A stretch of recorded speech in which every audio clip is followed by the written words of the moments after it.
میری ساری فیملی شیعہ ہے، میں نماز شیعہ کی طرح پڑھتا تھا.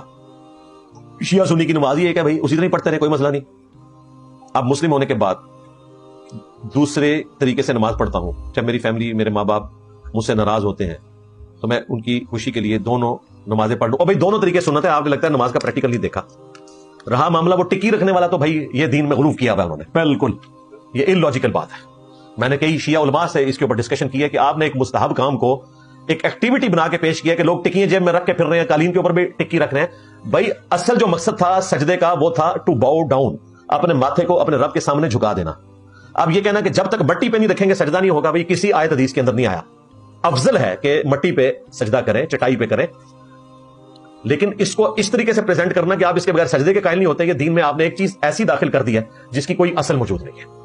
تو باقی ہاتھ چھوڑ کے نماز پڑھنا بھی اہل سنت کے ہاں بھی سنت ہے، شیعہ کے ہاں تو ہے. تو دونوں طریقے سنت ہے. میری ویڈیوز ریکارڈ ہے اس پہ.